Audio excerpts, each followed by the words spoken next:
Boa tarde a todos. Mais uma vez, vamos entrar aqui no nosso portal de Aquários, fazer mais uma tentativa de gravação. Então, com o nosso projeto A Consciência do Terceiro Milênio. Hoje, continuação do plano astral, características e propriedades, entidades do mundo astral, no número 3. Então, o ser humano pertence apenas a um dos 7 reinos da natureza, em evolução atualmente na Terra. O corpo astral vem a ser o ponto de comunicação entre alma e corpo, né? Então, já falamos sobre os 7 corpos, coisa e tal, já em outras palestras, coisa e tal, né? Pode tirar, não?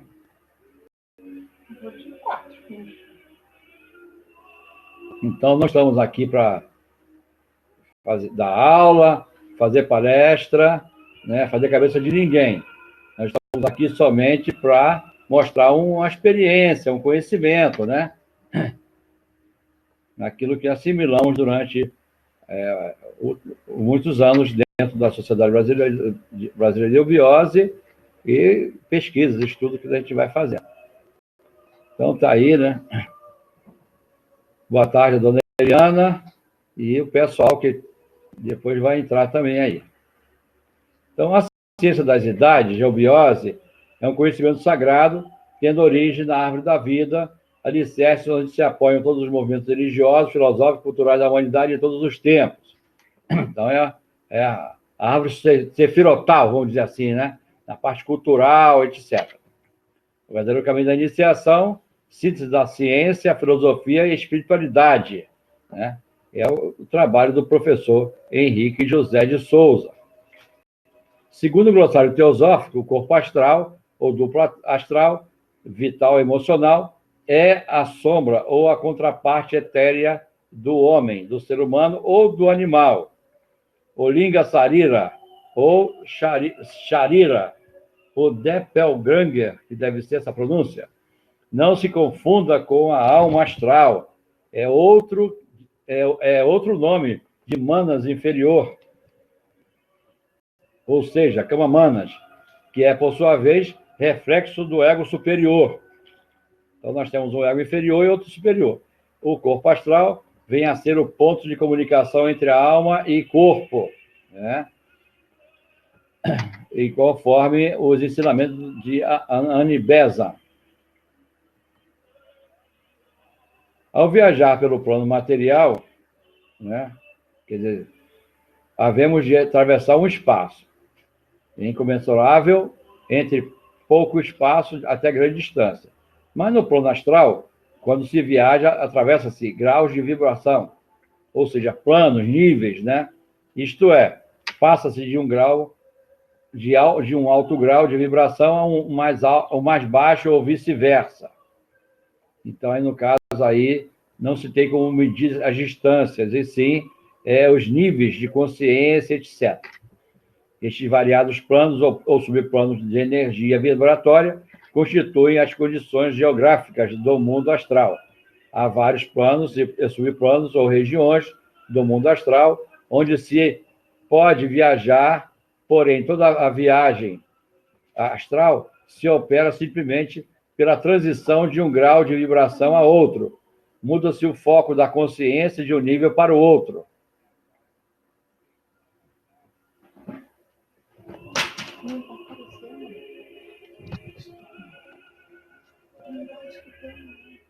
Entidades não humanas. Então, vamos continuando, né? O ser humano pertence apenas a um dos 7 reinos da natureza, em evolução atualmente na Terra. Sobre os outros 6 reinos, não temos cogitado e não poderemos fazer agora, porque precisaríamos antes estudar a cosmogênese, que não é assunto desse compêndio, para que a origem desses reinos ficasse bem entendida, né? Então, certas informações precisa-se ter assim, um bate-papo, vamos dizer assim, específico. Podemos adiantar que os outros reinos da natureza são 3 reinos elementais, de cuja existência a ciência ainda não suspeitou, por serem imateriais. o mineral, o vegetal e o animal. Então, vamos nós. O homem, segundo a classificação oculta, não pertence ao reino animal, faz parte de um reino próprio, o hominal. Um conceito muito difundido nos livros vulgares de ocultismo diz que o homem, noutras eras, foi animal, vegetal, etc. Este conceito assim apresentado é uma corruptela do verdadeiro e profundo sentido da teoria evolucional, tal como é exposta pela doutrina secreta. Vamos nós. Nem sequer o mestre do evolucionismo moderno, Charles Robert Darwin, declarou que o homem provém do macaco, né? Segundo a pura doutrina de Darwin, o homem e o macaco antropóide têm uma origem comum, o que é bem diferente. Mas os homens tendem a corromper as ideias dos grandes sábios porque não podem alcançar o seu mais puro sentido. Quer dizer, eles falam uma coisa e os homens, a mídia, etc., né, vai corrompendo, vai trocando as palavras. Os animais, entre os habitantes do mundo astral, cuja hostilidade é logo percebida por quem transpõe os umbrais desse mundo, podemos, principalmente dos centros populosos, incluir os animais ainda envoltos em seus corpos astrais, né? Então, entre os habitantes do mundo astral, cuja hostilidade é logo percebida, né, por quem propõe os umbrais desse mundo, né? Então, podemos, principalmente dos centros, né, populosos, incluir os animais ainda envoltos em seus corpos astrais. E esses seres, mesmo no astral, ele... O óculos está dando reflexo, pelo reflexo da tela. Sai tudo azul no filme. Assim tá bom. Consegue ver? A esses se juntam ainda todos os seres que o homem matou, manteve prisioneiros ou suplicou pelo simples prazer de fazer esporte, divertir-se ou movido pelo interesse e a maldade. Não é, pois, de estranhar o sentimento de hostilidade em que o ser humano se sente envolvido ao penetrar no chamado mundo dos mortos, né? Então, ele capta essas impressões no outro plano também. Essa circunstância não pode ser menosprezada pelos cultores da ciência espiritual. A justa hostilidade que o reino animal mantém para com o homem, em especial o homem do Ocidente, é causa de desequilíbrios muito sérios no ambiente astral em que vive, desequilíbrios que se refletem forçosamente nos demais planos, né? Então, tudo isso é a consequência, né, vamos dizer assim, nós sofremos uma consequência do que acontece no plano astral. Não resta dúvida de que o ser humano tem ainda uma visão muito estreita a respeito das leis de entrelaçamento dos diversos setores da natureza. Leis essas que, em nossa linguagem, dizemos simplesmente lei de karma. Vamos seguindo. Quando o ser humano alcançar o estado de sentir-se uno com a natureza e com todas as coisas criadas, em perfeita harmonia com todos os seres, isento de qualquer egoísmo, só então é que, como consequência natural, advirá o verdadeiro período de paz universal e idade de ouro, a Sati Yuga. Mesmo que tomemos uma nova atitude, né? Isso ainda irá perdurar durante algumas gerações, até que se torne, vamos dizer assim, plena entre os seres humanos. Entidades artificiais. Outras entidades não humanas de que o plano astral está cheio são as chamadas entidades astrais artificiais, criadas pelo próprio ser humano, em sua grande maioria inconscientemente. Quer dizer, no nosso dia a dia, nós criamos também essas entidades e que ficam presas no nosso ovo áurico, né? Fica presa no ovo áurico do dono, né? Daquele que a criou. O desejo e o pensamento dos homens são, nos respectivos planos, energias potentíssimas, capazes de modelar a matéria astral e mental. Se esse desejo ou pensamento é forte ou persistente, acaba por criar um ser com maior ou menor independência, conforme a energia empregada. A esses seres dá-se o nome genérico de elementares artificiais. Embora os elementares, vamos dizer assim, já sejam praticamente artificiais mesmo. Uma tal entidade, cuja forma, cor, precisão de contornos e energia vital são determinadas pela qualidade, energia e intensidade inicial do pensamento ou da emoção. Possui, como tudo que é vivo, o instinto de conservação, que a leva a agir sobre o seu criador, de modo a provocar nele a repetição do mesmo sentimento ou da mesma ideia, né? Então, tudo isso se repete. Imagine-se, então, um conglomerado de pessoas dessa natureza aí, juntos no mesmo presídio, na mesma cadeia, entre outras coisas. Flutuando no aura de seu criador, os elementares, ininterruptamente, reforçados por pensamentos análogos, agem constantemente sobre seu autor, acabam por constituir os hábitos e maneira de sentir do ser humano que os criou. Quer dizer, nós levamos uma vida normal, como todo mundo vive, mas mesmo assim nós vamos criando também, né, pelos nossos sentimentos, nossas atitudes, esses elementares, né, que forçosamente, né, se ligam a outros que têm a mesma natureza, né, e vibram em nosso ovo áurico, que passam a vibrar em nosso ovo áurico, podendo transformar-se em úteis auxiliares no caso de serem de caráter elevado, ou, ao contrário, passam a fazer pressão sobre a natureza psicomental do ser humano, constituindo, como se diz modernamente, os recalques, os complexos, as ideias fixas, etc. Então, é muito comum encontrar no ovo áurico das pessoas, de modo geral, né, esses elementares, né, e que atuam na natureza da pessoa. Não é difícil tirar conclusões sobre a influência que os elementares coletivamente exercem sobre os seres humanos.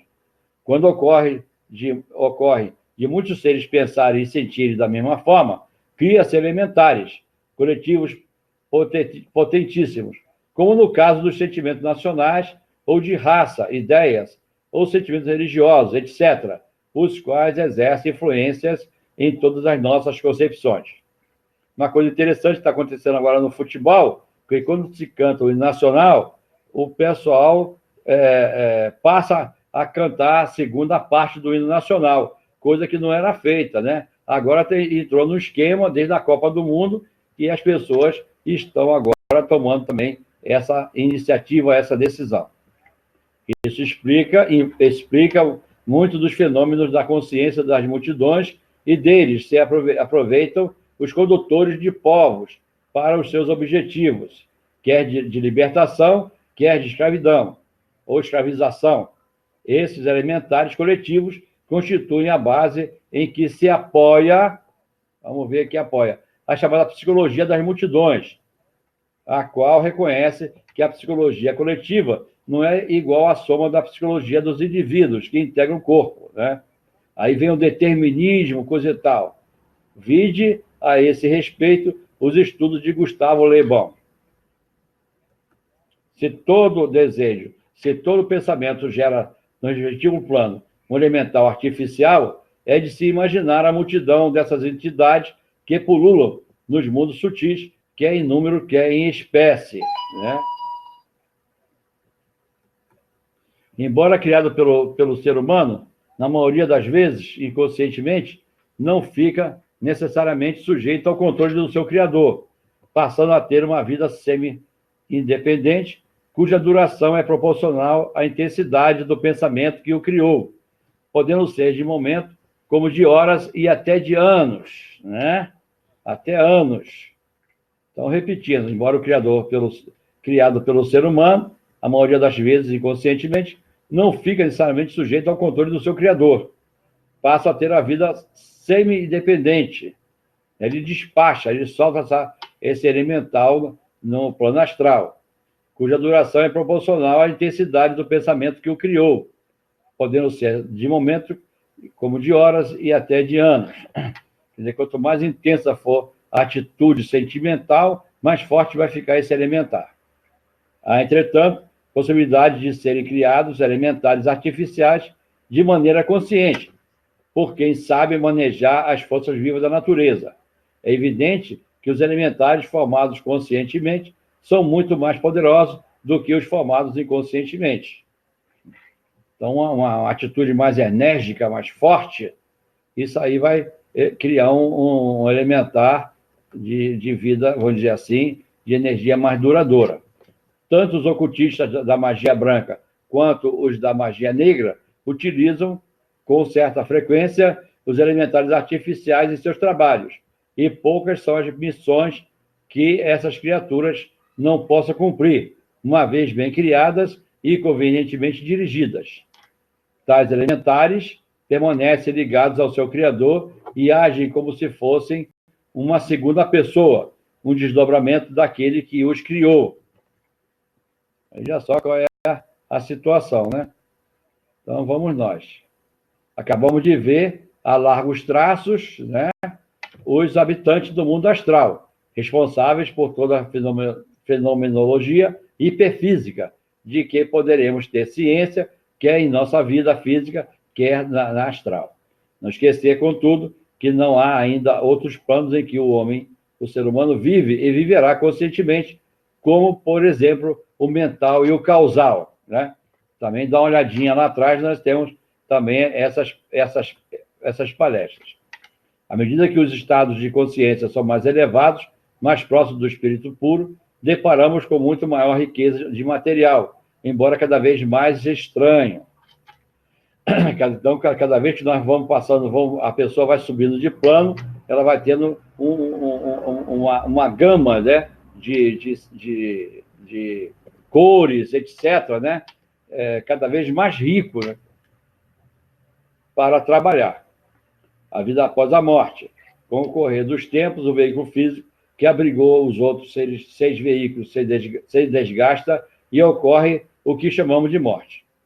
Com o correr dos tempos, o veículo físico que abrigou os outros 6 veículos se desgasta e ocorre o que chamamos de morte. Ao contrário do que muitos pensam, o momento da morte não é doloroso, mas sim agradável, pois há um certo alívio em se deixar um corpo imprestável, né? Quer dizer, quando desliga o corpo vital, esse não tem jeito, já passou, então, pelo fenômeno morte. O momento da morte, por mais rápido que esta possa ter ocorrido, não é instantâneo. Isto é, há sempre um estado intermediário entre a vida e a morte, semelhança daqueles breves instantes em que se passa do estado de vigília ao estado de sono. É como se fosse o apagar de um bico de gás em que, antes da completa extinção, a chama vai decrescendo. Esse momento da morte ensina-nos os mestres, e é muito importante para o ser em trânsito, né? Nesses breves instantes, mesmo que a morte seja violenta, o ser humano vê passar diante de sua consciência, com a nitidez com que vê passar um filme, o panorama total dos fatos que constituíram a sua vida recém-concluída, até os mínimos detalhes. Ele assiste o desenrolar de fatos como um observador imparcial. E dessa contemplação, ele analisa a série infinita de causas que o fizeram agir, pensar e sentir, desde o nascimento até a morte. Dessa análise deduz natureza da vida que deverá utilizar-se na próxima encarnação, né? Então, tudo isso se passa nos breves instantes em que a chama da vida vai se apagando. Quer dizer, naquele momentozinho que se desliga, a pessoa vê passar diante dela todo um filme, em questão de segundos, de tudo aquilo que ela viveu durante a vida, no mínimo detalhes.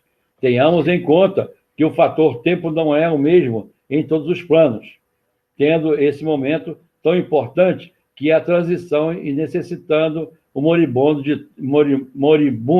de toda a atenção para concentrar-se nos fenômenos que estão se processando. Evidentemente que um exterior sossegado redundará em enorme benefício para si.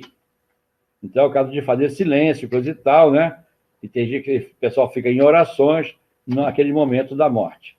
Os choros, As lamentações dos entes que o cerca só podem perturbar o morto. É prova de nível elevado, prova positiva de cultura eubiótica, quando a família do morto sabe portar-se com a devida calma diante de um evento dessa natureza. Quando o fio é cortado, né, e os veículos se separam definitivamente do corpo denso, o duplo etérico fica flutuando por cima do cadáver, constituindo aquilo que chamamos de espectro. A consciência penetra num estado de sonolência que permanece muitas vezes até a desagregação do duplo. Vai desde algumas horas até várias semanas. O vidente vê o duplo sobre a sepultura como uma nuvem violácea. Em seguida, o ser é atraído para o subplano do plano astral, que lhe é correspondente, passando antes pelos subsequentes. Se for um ser evoluído, ficará pouco tempo nos subplanos inferiores. Se for pouco evoluído, ficará maior tempo para desagregar as matérias dos subplanos que atraiu em vida.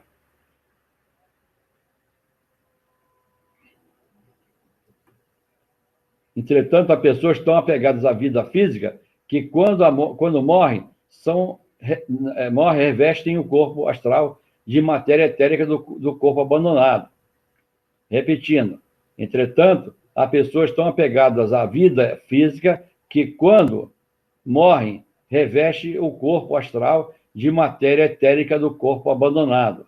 Nessas condições, nada pode haver de mais penível, visto que, excluído do mundo astral pelo invólucro etérico e do mundo físico pela falta de órgãos sensoriais, erram solitários, mudos e aterrorizados numa bruma espessa e lúgubre, sem relação possível com nenhum dos dois mundos.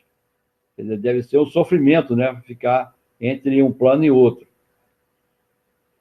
Nesses outros planos também há entidades vivas, conscientes e semiconscientes, de enorme importância para a economia da natureza e das quais o ser humano comum absolutamente não faz ideia, nem pode entender, sem antes passar pela iniciação das diversas categorias dadas nos colégios iniciáticos. Então, é de suma importância, né, a vivência dentro de um colégio iniciático e assimilar também o conhecimento dado pelo mestre, né, para evitar esses problemas, vamos dizer assim, esses percalços que existem depois da morte. Agora, vamos lá, um título indicado aqui, né, que é O Verdadeiro Caminho da Iniciação, do professor Guilherme de Souza. É uma obra importantíssima que todos os discípulos deveriam ler. E A Natureza Secreta do Homem, do curso Correspondência, né, do Conselho de Estudo e Publicações da SBE. No final, nós temos o endereço aí. Aquele que procura o verdadeiro caminho da iniciação deve tornar-se um livre pensador, não deve ter nenhum tipo de preconceito e deve procurar, por seus próprios esforços, o entendimento da verdade, em busca do seu mestre interior, né? Então, até certo ponto, a busca pelo mestre do lado de fora era uma coisa natural, mas depois de um certo tempo, não. As coisas mudaram, os sistemas mudaram, vamos dizer assim, né? A ordem, vamos dizer assim, a ordem do Pramanta foi modificada, e aí a pessoa deve procurar o que é dito, né? Que deve procurar esse Deus dentro de si mesmo. Então, outro título indicado, A Viagem de uma Alma, de Peter Richelieu. Então, e apontamos também o título Deuses Atômicos, da editora Feo. E também Contos Macabros, Narrações Ocultistas, de Helena Petrovna Blavatsky.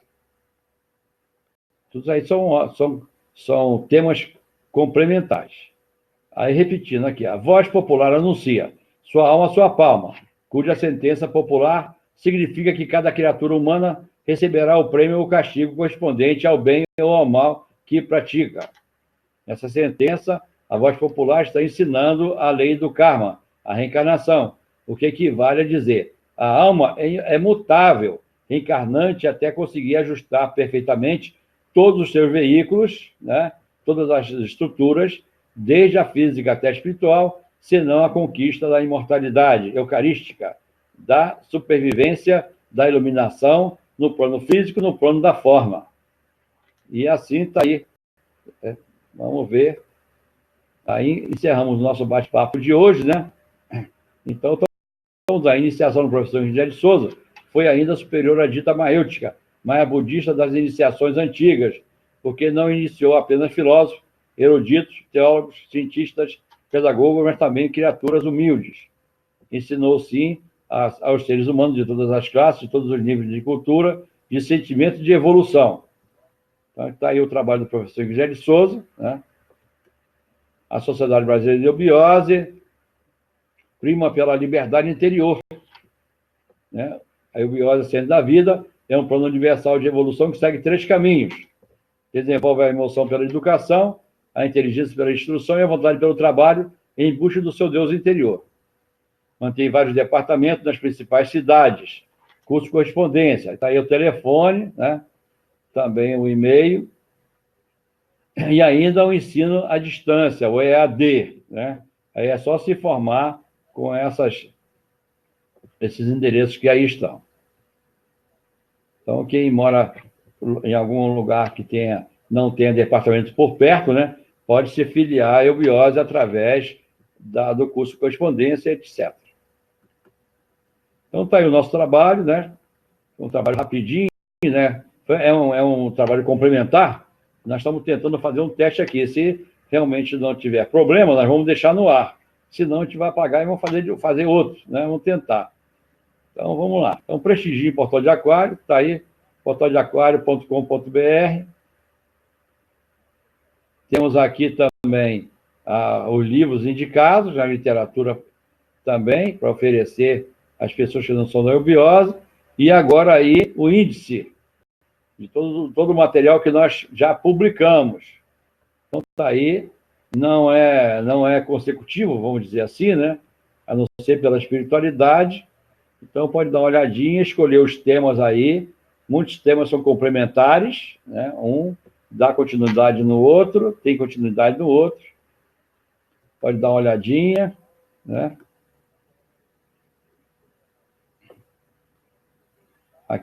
Aqui o 107 é plano astral, também é complementar. E tem vários, né? O 91 também, plano astral e corpo causal. Tem vários, né?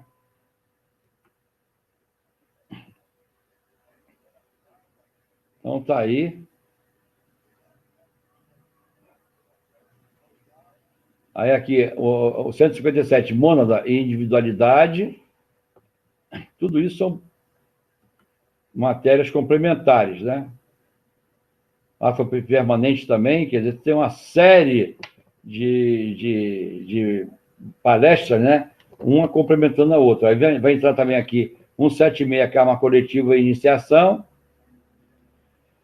entre muitos outros que estão aí. Só procurar direitinho que vai achar, um complementando o outro. E aí, finalizando, nós temos aqui os Vimanas, temos Jesus nas Índias, e hoje, plano astral, características e propriedades no seu 3º capítulo.